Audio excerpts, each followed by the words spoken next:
যে দুইটা নায়কের কথা আমার কাছে বলে গেছে, তাদের কথা আমি পাবলিশ করতে চাই না, কারণ পাবলিশ করতে গেলে অনেক কিছু বেরিয়ে আসবে, থলের বিড়াল বেরিয়ে আসবে। আমি থলের বিড়ালটাকে মানে হিডেনই রাখতে চাই, বিড়াল বের করতে চাচ্ছি না। না, আমি যে আসলে এই বিষয়টা আমি এখন অ্যাভয়েড করতে চাচ্ছি। মানুষটা বেঁচে থাকলে হয়তো বা ঠিক ছিল, মানুষটা যেহেতু আমাদের মাঝে নেই, তাকে নিয়ে আমরা কথা না বলি। আমরা তার জন্য দোয়া করব, মন ভরে দোয়া করব, আর কিছুই।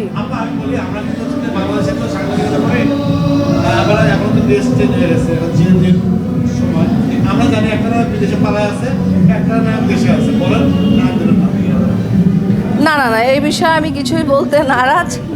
তো আমি মনে করি বাংলাদেশে অসংখ্য হিরো আছে, কিংবদন্তিরা আছেন, যারা তাদের কাজ দিয়ে এখনও দর্শক হৃদয়ে জয় করে আছেন।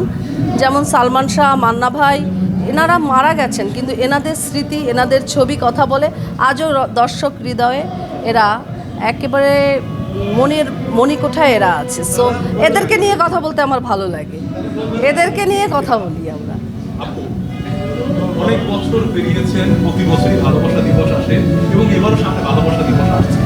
ভালোবাসার মানুষটা আপনার সাথেই সবসময় চলে, তার সাথে চলতে গেলে, ফিরতে গেলে আপনার তো অনেক ভক্ত আছে যারা আপনাকে হৃদয় থেকে ভালোবাসে।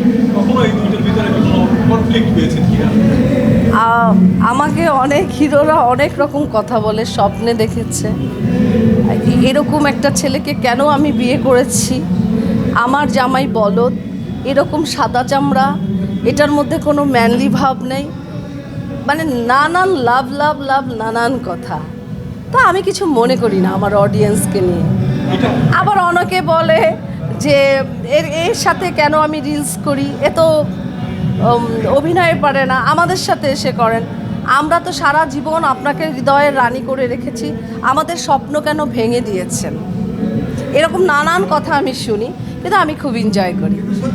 কারণ তারা যদি আমাকে ভালোই না বাসবে, তারা যদি আমাকে স্বপ্নের মণিকোঠায় না রাখবে, তাহলে তো আমি অভিনেত্রী হতে পারবো না।